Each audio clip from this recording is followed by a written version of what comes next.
Boa noite, estamos começando agora mais um episódio dos Bastidores da Bíblia, começando agora o novo ano 2022, agora no mês de março, e voltamos então a esse encontro semanal nosso de reflexão bíblica, de reflexão sobre a palavra de Deus. Então, vamos já dando boas-vindas a todos que estão chegando, a Denise, a Ana Maria, sejam bem-vindas, todos que se dispuseram a se encontrar conosco aqui, nossa grande amiga Vânia também, sejam todos bem-vindos. Nós que estamos começando o tempo da Quaresma, né? Começamos ontem, na quarta-feira de cinzas, com a celebração da Santa Missa, um dia de jejum e abstinência, também atendendo ao pedido do Santo Padre, o Papa Francisco, para oferecermos esse dia de oração, jejum e abstinência pela paz no mundo inteiro e de modo especial na Ucrânia, né? Nesse conflito bélico que está acontecendo nesses dias entre Rússia e Ucrânia. E é muito bom também estar aqui, Vânia. A alegria de reencontrar todos vocês e reencontrar estando juntos aqui para partilharmos, como sempre, as riquezas da palavra de Deus. Um bate-papo semanal, né, sobre a palavra de Deus, onde nós trocamos experiências, onde também ao longo da semana eu escuto muito de vocês, leio as mensagens, os depoimentos, as perguntas que vocês enviam e assim a gente vai fazendo uma troca, um intercâmbio muito interessante como foi ao longo do ano passado, né? E esse ano nós vamos retomar, como estamos retomando hoje, os bastidores da Bíblia. E nesse ano 2022 eu quero dar um viés mais litúrgico. Por quê? Porque é importante que a gente descubra que a liturgia é como o habitat natural, né, natural da Bíblia. Não é que a liturgia usa a Bíblia. Não é que na liturgia da igreja a gente ouve trechos da palavra de Deus. Não. Todo ato litúrgico é uma celebração da palavra de Deus.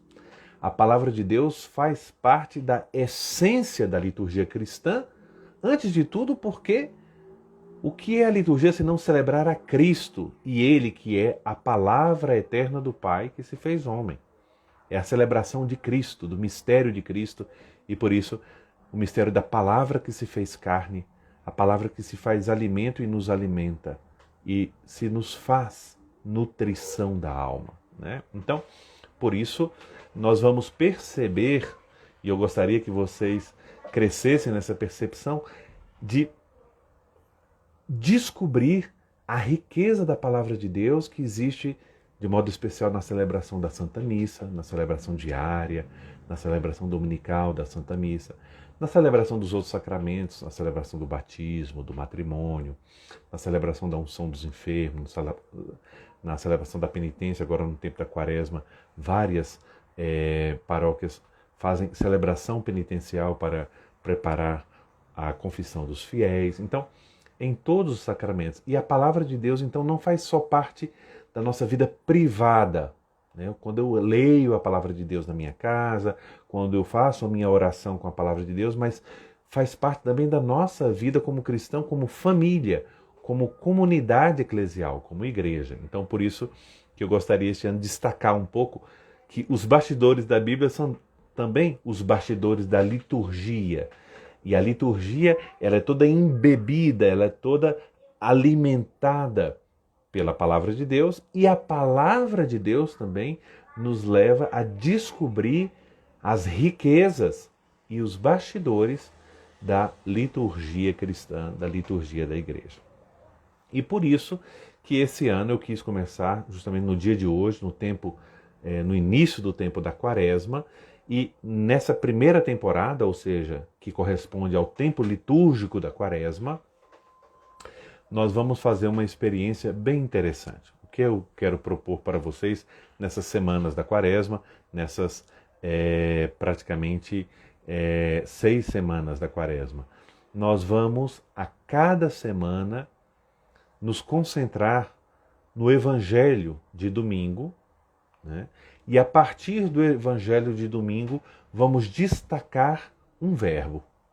E nesse verbo vai estar um ensinamento, vai estar um imperativo para nós vivermos, um elemento do mistério de Cristo para redescobrirmos. Então, por isso que eu chamo essa temporada de Uma Quaresma em Verbos. Vamos ter a ocasião de estudar, de analisar, de refletir sobre alguns verbos que aparecem nos evangelhos de domingo, tá certo? E a fonte principal dessa temporada, claro, são esses textos bíblicos que são riquíssimos nesse tempo da quaresma, né? Então, nós vamos pouco a pouco, cada semana, dando um passo que possa despertar ou redespertar o nosso amor pela palavra de Deus, a nossa consciência também da nossa pequenez, da nossa dependência de Deus, a nossa consciência de pecado, de pecador, né?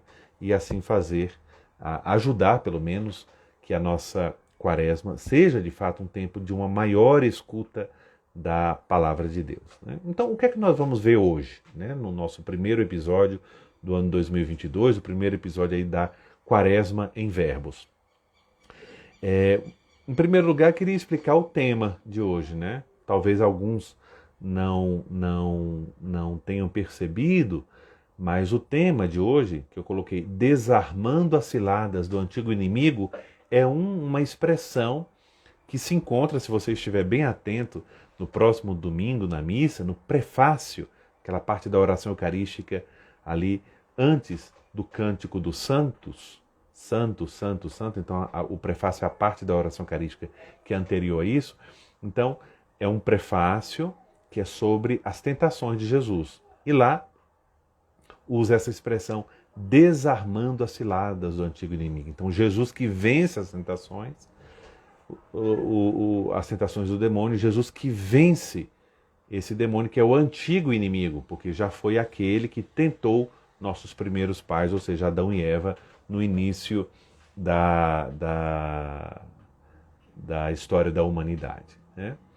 Então, eu escolhi esse tema porque me parece uma expressão muito bonita, né? Muito bonita, desarmando as ciladas do antigo inimigo, vendo aqui que toda tentação, como nós vamos ver daqui a pouco, é uma cilada, é uma armadilha, é uma proposta em que se mistura um pouco os atrativos do mal, né? Do mal. Então, hoje nós vamos ver, primeiro nós vamos fazer uma apresentação geral da quaresma, porque eu acho que a gente não podia, aqui não é simplesmente um estudo exegético do texto, né? Nós poderíamos pegar o texto das tentações de Cristo e fazer um estudo exegético, teológico, mas não é o nosso objetivo aqui. O laboratório, os bastidores da Bíblia é sempre uma experiência de uma pequena degustação, né, da beleza da palavra de Deus. Então não dá para a gente fazer uma análise ou estudos como nós fazemos em aulas e em curso, né? Então vamos ter uma apresentação geral da quaresma, depois vamos considerar um pouco o texto bíblico, né, do Evangelho de domingo, do Evangelho de Lucas, sobre as tentações de Jesus, e depois vamos concluir fazendo uma reflexão sobre olhar para Cristo, né? E aí vamos descobrir qual é o verbo dessa semana, né? O verbo importante que está profundamente enraizado nesse trecho do Evangelho, né? Então, antes de tudo, vamos bater um papo, vamos ver algumas coisas sobre o que é a quaresma, né?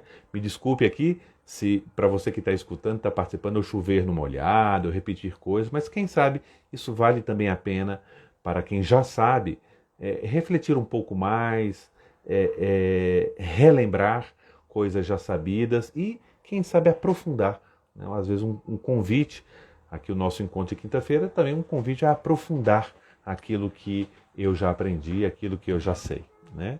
Então, quando se fala de quaresma, né, Se a gente fosse bater um papo sobre quaresma na nossa família, ou na nossa cidade, ou na nossa paróquia, não só de lugares diferentes, mas de idades diferentes, nossos avós, nossos pais, nossos amigos. Então, há uma variada percepção do que é quaresma, né? Nós temos experiências diferenciadas do que é quaresma. Alguns já experimentaram uma quaresma com uma rigidez muito grande, de práticas até estranhas mesmo, a fé, de o jejum ser mais rigoroso do que manda a igreja, da abstinência ela ser assim de forma mais rigorista, né? Também a disciplina da igreja tem mudado ao longo do tempo também a respeito disso, né? Nós temos também os elementos um pouco assim folclóricos ou regionalistas da quaresma, né? Onde lugares que as pessoas nesse período não cortavam os cabelos, as pessoas não podiam ouvir música, né? Então, mas claro, todos num certo intuito de dar atenção àquele que a gente não vê, que é Deus, né? Mas o que eu quero apresentar aqui a vocês é a quaresma assim como a Igreja Católica vê, ensina e deseja para os seus fiéis, certo? Tudo que sobrar daqui é um pouco criação individual de cada um, mas é muito importante a gente descobrir o verdadeiro rosto da quaresma cristã, o que de fato é a quaresma, né? E eu pergunto para vocês, imagine onde é que a gente vai descobrir o autêntico rosto da quaresma? Onde é que a gente pode descobrir o que de fato é a quaresma? Sem caricaturas, sem maquiagens também. A autêntica quaresma que a igreja propõe aos seus fiéis é justamente na liturgia, é justamente nos textos litúrgicos. Em primeiro lugar, nos textos bíblicos, né? Quem tem, por exemplo, o costume de participar da missa todos os dias, ou, se não vai à missa todos os dias, pelo menos ler as leituras do dia. Outras pessoas têm o costume muito bonito também de ler apenas o evangelho do dia e fazer dali a sua meditação, a sua reflexão, vão notar um pouco aquilo que eu vou explicar aqui, né? A riqueza da quaresma cristã. Depois, não só nos textos bíblicos, mas nos textos da missa, textos que a gente chama eucológicos, os textos eucológicos, as orações da missa, a oração do dia, aquela oração antes das leituras, a aclamação ao evangelho, a oração após as oferendas, os prefácios, a oração após a comunhão, os formulários de bênção solene. Então, em todos eles há uma riqueza grande, né? de ensinamentos, de doutrina, do que é a quaresma e do que Deus quer para nós hoje como quaresma, né? Então, eu estou dando um exemplo, o próprio título, como eu já falei, do episódio de hoje, Desarmando as Ciladas do Antigo Inimigo. Essa frase é tirada de uma oração que nós rezamos na missa, né? Vamos rezar, o padre vai recitar na missa ou cantar na missa de domingo e, por exemplo, os textos dos prefácios da quaresma são ricos, muito ricos de ensinamentos para todos nós, né? E por fim, além dos textos bíblicos, os textos litúrgicos da missa, também os ensinamentos da igreja. Então, cada ano o Papa Francisco, o Papa Bento, o Papa João Paulo II, todos eles, antes da quaresma, sempre lançam, todos os anos, uma mensagem para a quaresma, onde ali existem ensinamentos que nos ajudam a nos preparar para viver bem a Páscoa do Senhor, né? E melhor do que essas postagens falsas que fazem de que o Papa Francisco falou isso, que o Papa Francisco falou aquilo, que tem uma quaresma diferente, são postagens falsas, né? O Papa Francisco é Papa da Igreja Católica, então ele ensina o que é o constante ensinamento da Igreja, né? E, por sinal, de forma muito bonita, muito clara, muito compreensível, né? Então, vendo um pouco essa importância de entender bem o que é a quaresma, quais são o verdadeiro rosto dessa quaresma, além daquilo que nós já vivenciamos e temos um pouco como cultura, eu queria aqui apresentar brevemente 3 elementos fundamentais da quaresma, que vão nos ajudar, só 3 mesmo, poderíamos falar de vários outros aqui, eu escolhi apenas 3, por brevidade, senão a gente não termina a live, né? 3 elementos fundamentais da quaresma, do tempo litúrgico da quaresma. Sem eles, a gente não entende bem o que é a quaresma, e sem eles a gente acaba não vivendo bem a quaresma, né? Então, qual é o primeiro elemento? E eu digo que é o elemento mais importante, é o elemento essencial, e eu vou dizer para vocês, às vezes, o mais esquecido. A quaresma é um tempo que não existe para ele mesmo. A quaresma não foi feita para a quaresma. A gente não foi feito para viver quaresma a vida inteira. Não. A quaresma é um tempo de preparação, de orientação. A quaresma está toda voltada para a Páscoa. A quaresma é um tempo essencialmente de preparação pascal. E por isso, explico logo essa afirmação que vou fazer, é um tempo pascal. Em que sentido?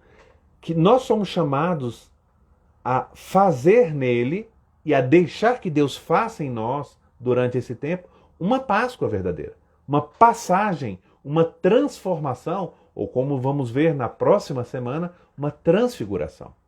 Então, a quaresma não existe para si mesma. É um tempo de caminhada em direção à Páscoa.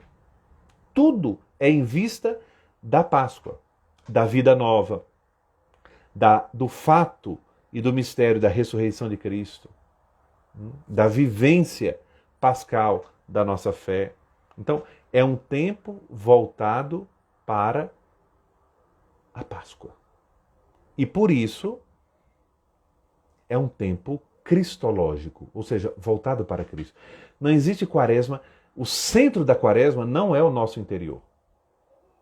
O centro da quaresma não é, em primeiro lugar, os nossos pecados. O centro da quaresma não são as nossas penitências. O centro da quaresma é Cristo.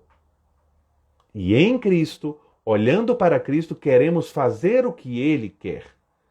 E como o que Ele quer demanda de nós uma purificação, uma conversão, aí sim entra todo o papel como Ele nos ensinou, isso ficou claro no Evangelho de ontem, na missa, a oração, a esmola e o jejum. Então, isso é muito importante, né? Então, é um tempo voltado para a celebração da Páscoa. É um tempo de preparação, né? Daí a cor roxa, né? Um tempo de preparação. Esse é o primeiro elemento fundamental que eu acho da quaresma, então, o elemento pascal. O segundo elemento que está vinculado, né, e é muito importante para nós, é outro, que é muito esquecido, mas quem estudar um pouco a história da liturgia da igreja, a história da catequese da igreja, vai notar isso com muita clareza, é o elemento batismal. O tempo da quaresma é um tempo batismal. Por quê? Porque é um tempo em que a igreja quer nos lembrar quem nós somos.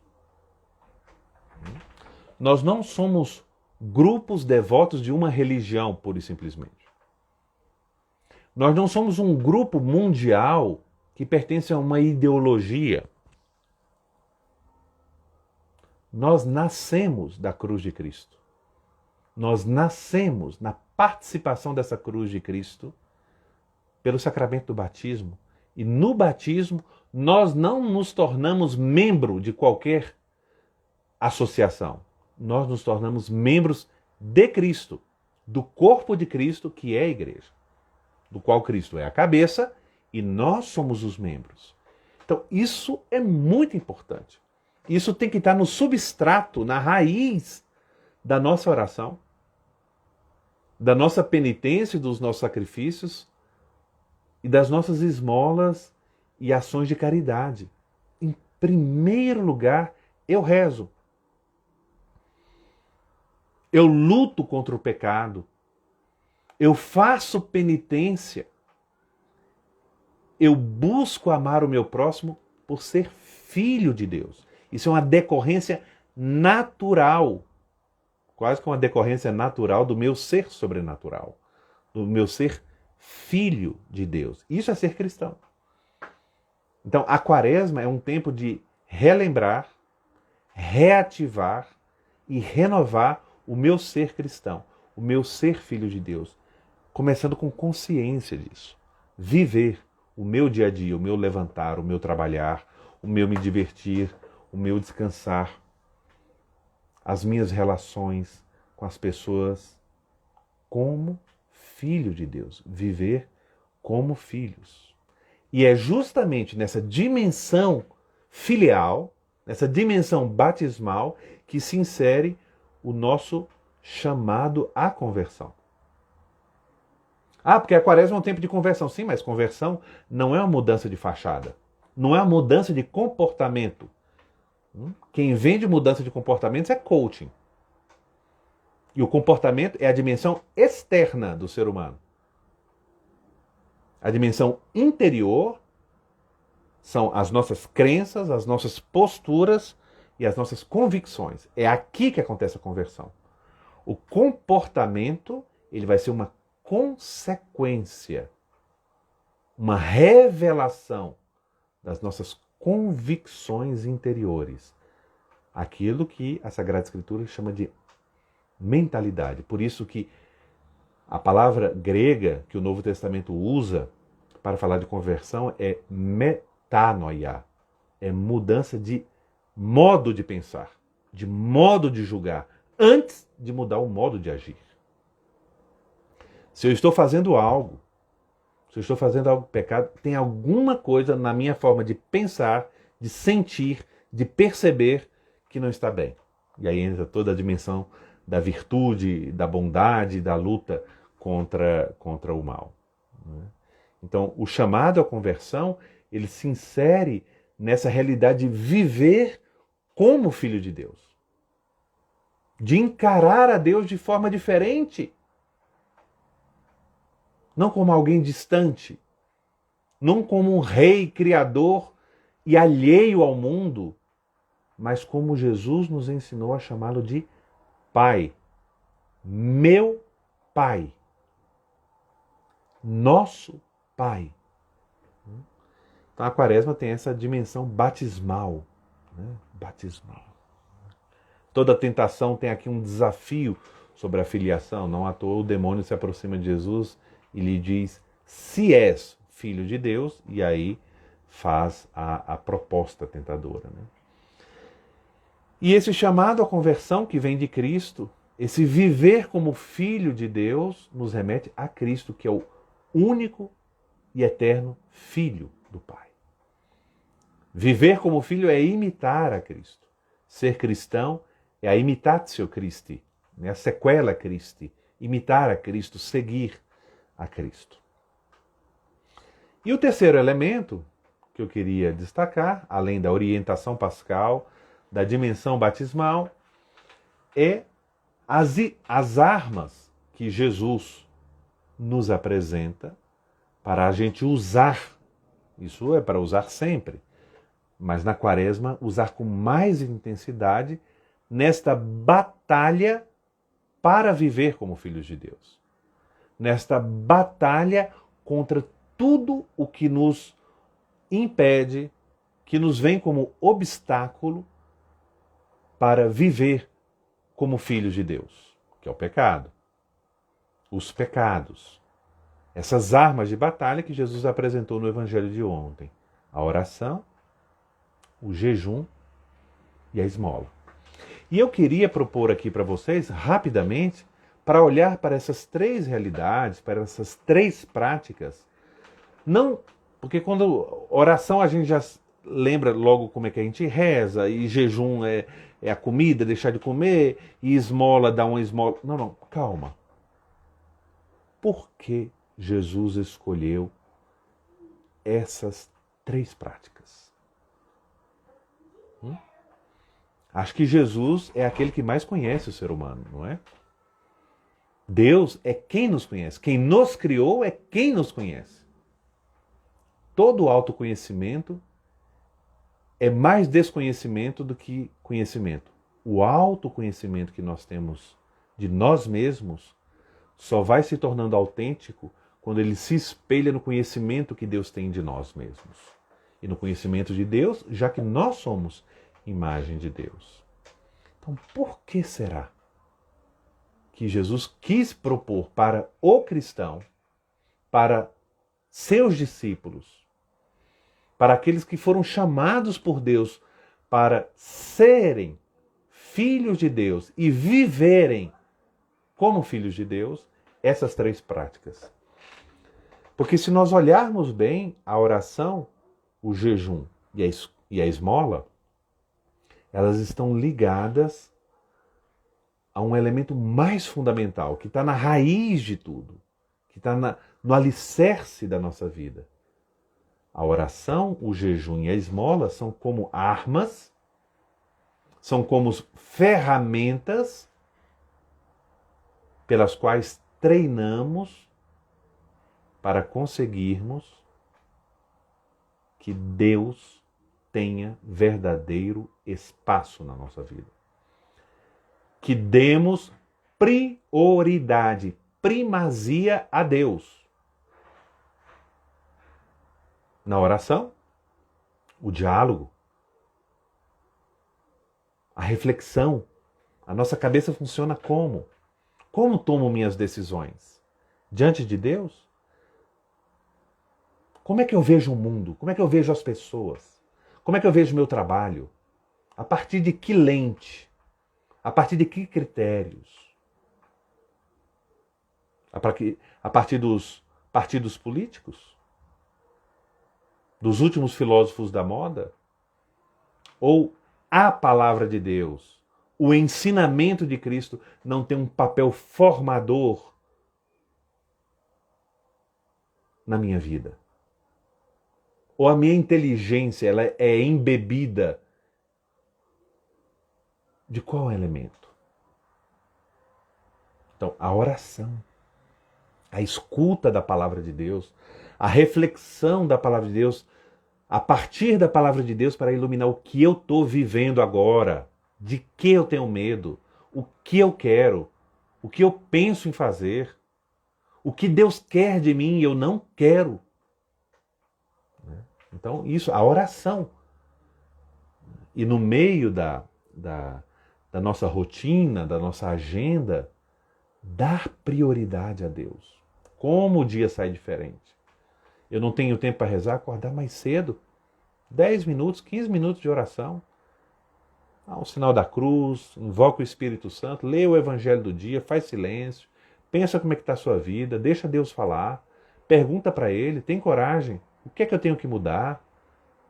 E nós vamos ouvir aquilo que Deus fala durante todo o dia, várias circunstâncias para nós, mas pelo barulho, pela confusão do dia a dia, nós não deixamos entrar para considerar, para refletir e decidir e tomar uma atitude nova. Então a oração, onde a relação com Deus é a minha relação mais importante, mais do que meu esposo, que minha esposa, mais que meus filhos, mais do que meus pais, é a relação fundamental, é o amor que estrutura nosso coração e me leva a amar a todos da forma que Deus quer, que é a melhor forma. Oração. Depois o jejum. O jejum, ele vem para colocar em ordem os nossos desejos e apetites, tanto os físicos como também os espirituais. Dar lugar para Deus.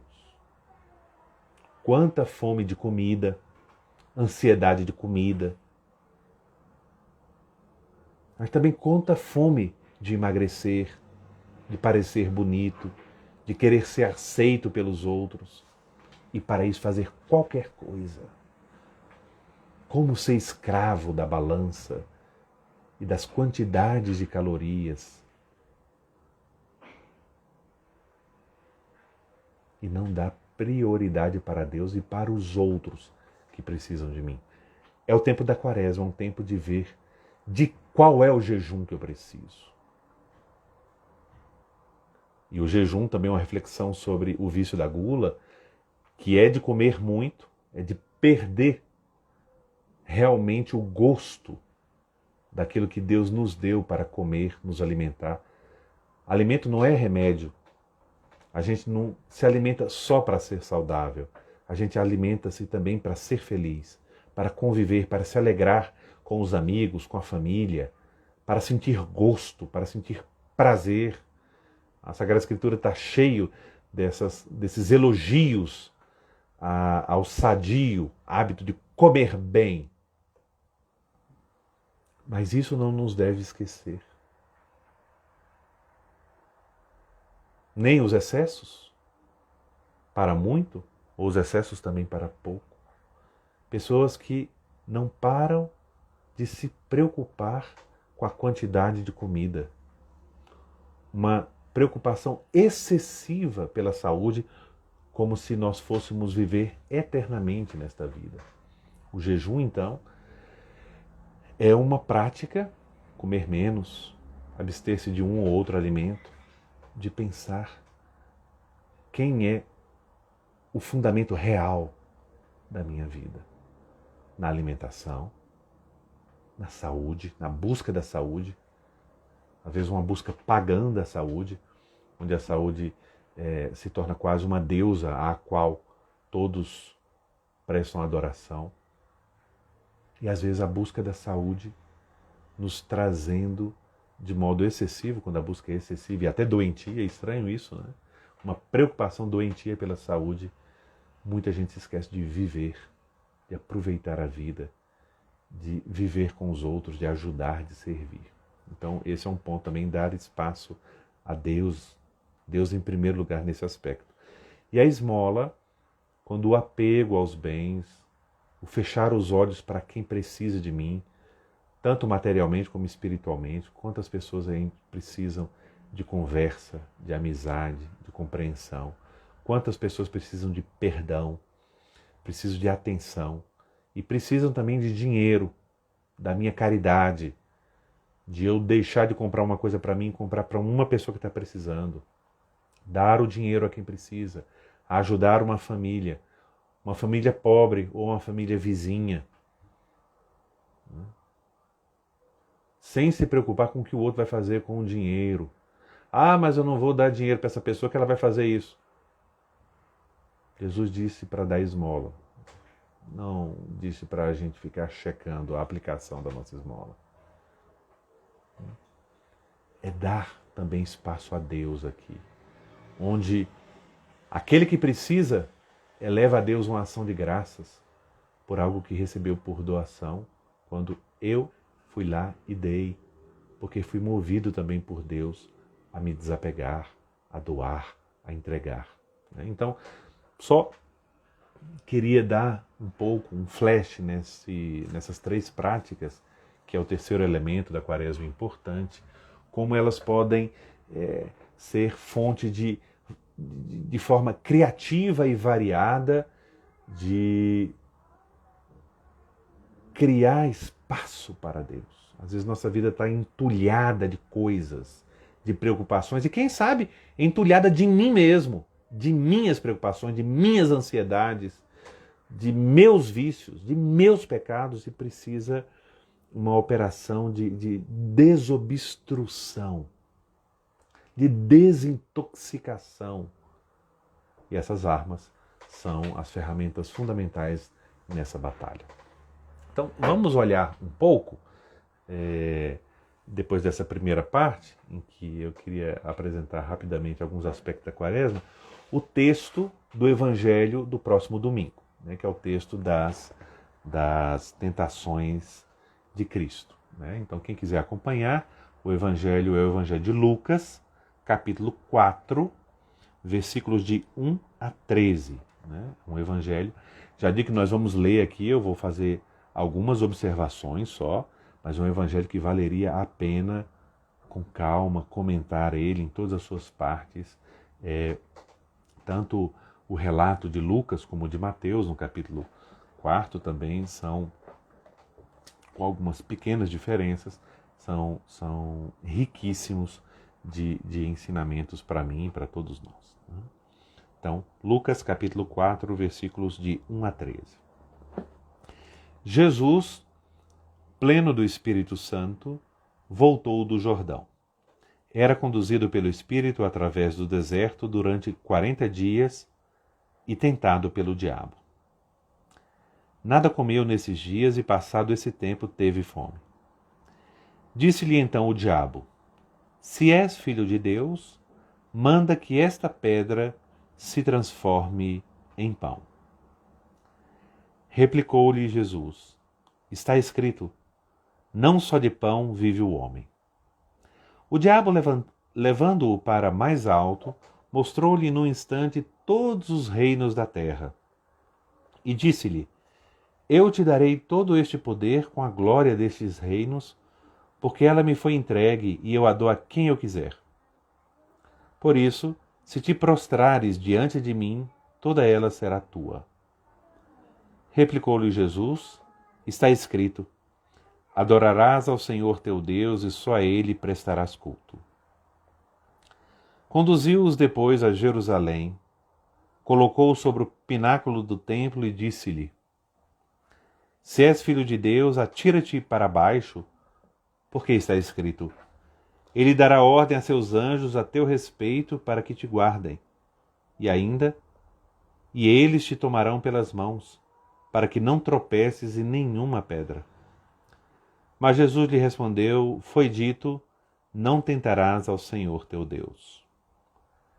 Tendo acabado toda a tentação, o diabo o deixou até o tempo oportuno. Então, é um trecho do Evangelho conhecido de todos nós. Todos os anos ouvimos o relato das tentações de Cristo, que é o domingo das tentações de Cristo, né? O primeiro domingo da Quaresma, sempre de um dos evangelistas, ou Lucas, ou Mateus, ou Marcos. Né?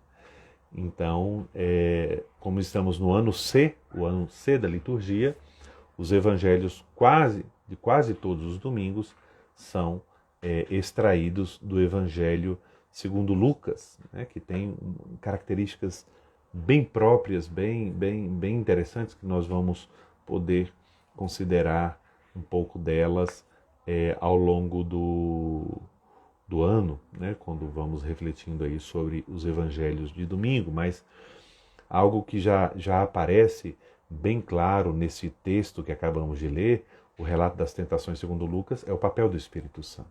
Né? O papel do Espírito Santo que está ali desde o início do Evangelho e que acompanha todo o Evangelho, toda a vida de Cristo. Né? Uma vida no Espírito, uma vida movida pelo Espírito Santo. Né?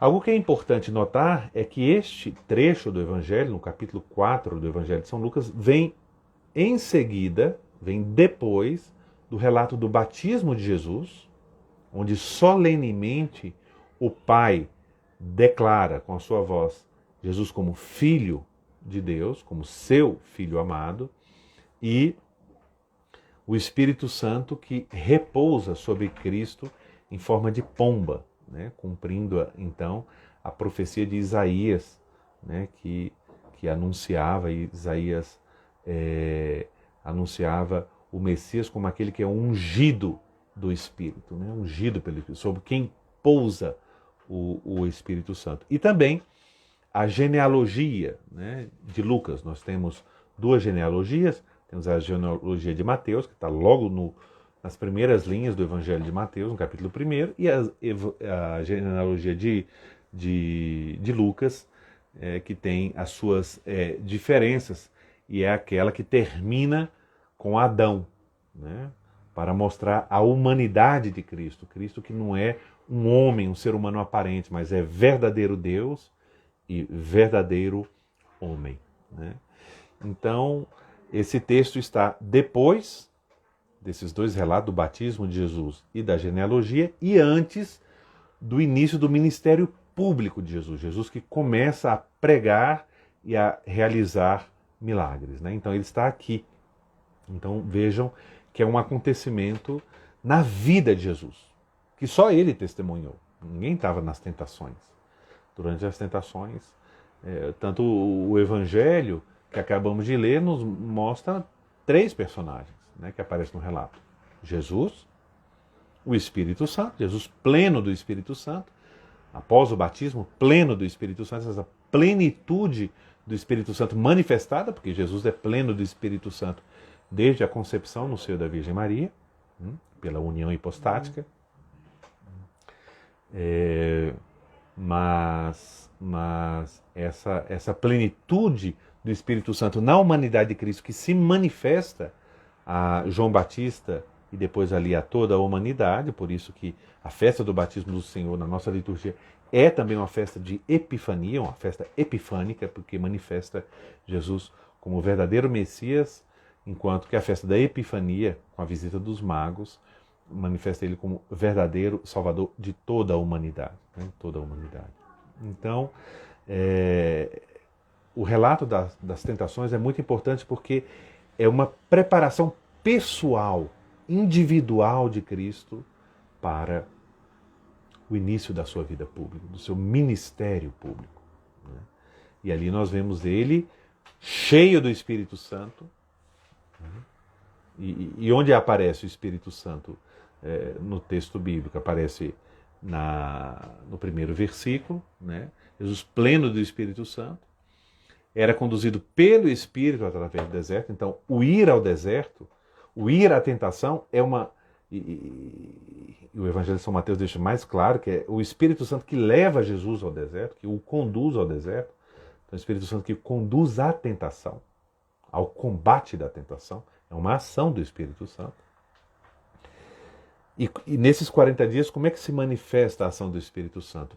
Pelo contato de Jesus com a palavra de Deus, que depois se manifesta nas três respostas que ele dá às tentações do diabo. Ele responde ao diabo sempre com textos do Deuteronômio, né? Do livro do Deuteronômio, do capítulo 6 ao capítulo 8 do Deuteronômio, né? Então, isso é muito importante para entender. É um tempo importante para Jesus e depois para nós, essas tentações de Jesus. Porque as tentações de Jesus também nos ensinam, nos animam, né? E nos incentivam a lutar. Saber que a luta contra o mal, a luta contra as propostas do demônio e as inclinações que nós temos ao pecado não devem nos afastar de Deus, mas devem nos animar para nos unir cada vez mais a Deus. Aquilo que eu falava do contexto batismal, né? O contexto batismal da quaresma, né? Da quaresma. Não à toa que na igreja antiga o tempo da quaresma era o tempo principal do catecumenato, ou seja, da preparação dos adultos para o batismo, né? A igreja restaurou o rito de iniciação cristã dos adultos nos anos 70, isso pode ser feito até ainda hoje. Justamente a quaresma é um tempo de intensificação final desse itinerário de preparação para os adultos que no dia da vigília pascal, ali na festa da Páscoa, recebem o batismo, o sacramento do batismo para se tornarem filhos de Deus. Também é interessante que no relato das tentações de Jesus, nós vemos, como eu falei, Jesus cheio do Espírito Santo e levado pelo Espírito Santo. Aqui nós temos a plenitude do Espírito Santo na humanidade de Cristo, que é um tema importantíssimo. A unção do Espírito é um dado essencial para entender Jesus como Messias. Né? Messias é o ungido do Senhor. E, como eu dizia, levado pelo Espírito Santo ao deserto. Depois, um segundo elemento, que é o elemento geográfico, né, espacial, o deserto como o ambiente, em primeiro lugar, do encontro com Deus. Né? O deserto, ao longo de toda a Bíblia, sempre é um lugar de especiais experiências com Deus. Mas é também o lugar das tentações, das grandes tentações, do desânimo, da tristeza, do querer abandonar o Senhor, o querer mudar de caminho, o querer abandonar a fonte de água viva, que é Deus, e ficar com as propostas ilusórias do pecado e da falta de sentido da vida. Né? Então o deserto aqui é um lugar importante. Né? E junto com o deserto nós temos uma dimensão temporal, quando se fala dos 40 dias e 40 noites que Jesus passa no deserto. Né? Aqui evoca os 40 anos da caminhada do povo no deserto, né? Vindo do Êxodo até a Terra Prometida. Os 40 dias e 40 noites em que Moisés jejua no Monte Horebe para receber a lei do Senhor. Então, Jesus como que entra, que se une, né? Ou quase que faz-nos descobrir o segredo dessas atitudes como uma abertura total à vontade do Pai, a fazer a vontade de Deus, né? Como Ele nos ensinou no Pai Nosso, seja feita a vossa vontade, assim na terra, por nós, como no céu, que é feita a vontade de Deus, que é feita pelos anjos, né? Pelos anjos e pelos santos. Então, esses 40 dias, e não à toa esse evangelho é tão importante, porque esses 40 dias de Jesus no deserto é Ele que nos estimula a viver esses 40 dias. Daí vem o nome Quaresma, 40 dias, quadragésima em latim, que para viver uma preparação à celebração da Páscoa do Senhor, da ressurreição do Senhor. E um último elemento aqui é o jejum de Jesus. Né? Jesus passa 40 dias sem nada comer, né? Ou fazendo o jejum. Aqui tem uma linguagem diferente entre Mateus e Lucas, de ou se abster totalmente de alimento ou fazer jejum, que não é a mesma coisa. Uma coisa é abstinência e outra coisa é jejum. Mas uma prática que já era própria também dos judeus, não é só dos cristãos, o jejum, né? Esse jejum e oração. E sentiu fome. Então, é numa experiência da mais humana possível, né, que acontece as tentações do demônio. Jesus com fome, né, experimentando a fraqueza corporal e psicológica que a fome traz.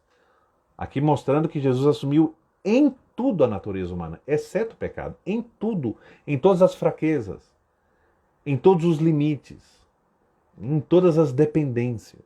Né? E aí vem as 3 tentações. A primeira tentação, o demônio pede a Jesus que transforme as pedras, aquelas pedras imensas e variadas que há no deserto, onde Jesus se encontra, transforma as pedras em pão para saciar a sua fome. Quase que testando se aqui Jesus está fazendo jejum por obrigação, obedecendo a alguma lei, ou existe uma liberdade interior de Cristo de oferecer esse jejum a Deus, que é seu Pai. Então, a primeira proposta, as pedras em pão. E aí Jesus responde ao demônio dizendo que o homem não vive só de pão. Claro que o homem precisa de pão. O ser humano precisa de alimento para fortificar o seu corpo, para lhe dar saúde, para lhe dar energia. Mas não só de pão vive o homem, mas da palavra do Senhor, da palavra viva. Depois, o demônio ataca um outro lado, né? Faz uma promessa a Jesus, promete que dará todos os reinos se Jesus, e propõe que Jesus o adore, se prostre diante do demônio. Todos os poderes. Né? Uma belíssima homilia do Padre Antônio Vieira, justamente para um primeiro domingo de Quaresma, ele pega essa frase e faz o sermão inteiro, várias e várias páginas, tentando entender o segredo dessas palavras, e ele reflete muito sobre como até o demônio sabe e percebe como todo o mundo, todos os reinos do mundo, todas as riquezas do mundo valem menos do que uma alma. Ele quer a Cristo. E para isso ele dá. E depois o próprio Jesus, com palavras semelhantes, como no Evangelho de hoje, na missa de hoje, quinta-feira, diz sobre de que adianta o homem, né, ganhar tudo no mundo, tiver todas as riquezas desse mundo, se perder a sua alma, se perder a sua vida. Então isso é muito importante, né? A tentação do poder, né? Do poder. E por fim, a última tentação, a tentação é interessante porque nessa última tentação o demônio se torna um especialista em Bíblia, um biblista, um exegeta. Ele cita também a Bíblia.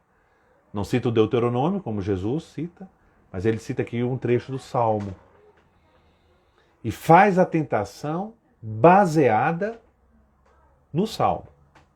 O demônio, diante de Cristo, propõe uma tentação com fundamentação bíblica. Claro que ali com uma armadilha, uma interpretação errônea da Sagrada Escritura, mas sedutora, ilusória, perspicaz. Né? E Jesus, então, responde com a integral, a total entrega a Deus. Adorará somente a Deus. Confiar totalmente em Deus. Não é tentar ao próprio Deus. Aqui teria tantas coisas, nós não temos tempo para comentar, a hora já está avançada desse evangelho. Terminaria só dizendo, queria aqui explicar o que é uma tentação, as fontes da tentação, mas não vamos ter muito tempo para isso, mas poderia dizer que sempre temos que nos lembrar que há sempre tentações. A tentação nunca é o pecado. Eu posso ser tentado, Jesus foi muito tentado e foi tentado ao longo de toda a vida. Essas não são as únicas tentações de Jesus. Se a gente for vendo, principalmente no Evangelho de Lucas, as tentações continuam, e essas três tentações, elas voltam justamente no momento da paixão de Cristo. Não sei se vocês notaram, a última frase do Evangelho das Tentações diz: tendo acabado toda a tentação, o diabo o deixou até o momento oportuno. E qual é o momento oportuno no Evangelho de Lucas? É a cruz. É Jesus crucificado, o demônio volta na voz de outras pessoas. Então isso é muito interessante. Não temos tempo para ver aqui, mas a tentação sempre é uma proposta, é uma cilada, é uma armadilha, que vem ou do demônio, mas não é o demônio que faz o trabalho todo, vem também do mundo, ou seja, das circunstâncias. Quantas vezes um revés na nossa vida, um fracasso, a morte de alguém, a perda de um emprego, um problema de saúde, a perseguição, a calúnia por parte de pessoas próximas nos levam a encarar a Deus de modo diferente, a perder vontade de viver, de rezar, de fazer o bem. Isso é uma tentação. O mundo, né? As circunstâncias da vida. Então o diabo é a primeira fonte, depois o mundo e as nossas inclinações interiores. O que tem dentro do nosso coração nem sempre é muito bom, não. As raivas, os ódios, as invejas, as tristezas, né? As tristezas, ali quase que um moinho satânico, né? Que nós temos interiormente, as tristezas, os desânimos repetidos e curtidos, né? As nossas más inclinações, a nossa vontade de pecar, de ser ruim, de ser vadio, de ser vingativo, de ser frívolo, de ser preguiçoso, né? Então, dentro de nós. Então, essas três fontes, as tentações, elas vêm dessas três fontes, muitas vezes não separadas, mas acopladas, né? Então, Jesus não tinha concupiscência desordenada, não tinha pecado nem pecado original. Então, as tentações de Cristo têm que vir ou do demônio ou do mundo, né? Não tem como vir do seu interior. O seu interior é pura santidade, é pura união com Deus, é puro Deus, porque Ele é verdadeiro Deus, o Filho eterno do Pai, né? Então, queria terminar hoje, aqui a nossa breve reflexão, dizendo para vocês que estão escutando aí, estão nos acompanhando, que as tentações de Cristo, em primeiro lugar, esse evangelho das tentações de Cristo, são em primeiro lugar um espelho da condição humana.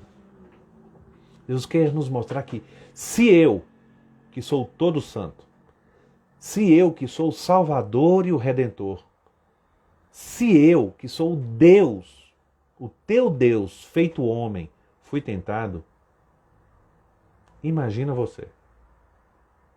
Imagina os teus irmãos.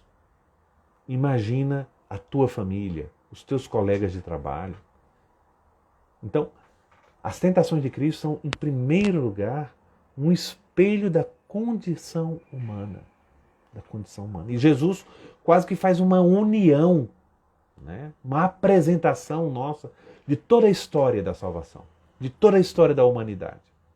Quando Jesus é tentado, aqui no tempo presente, ele está sendo tentado no deserto, ele une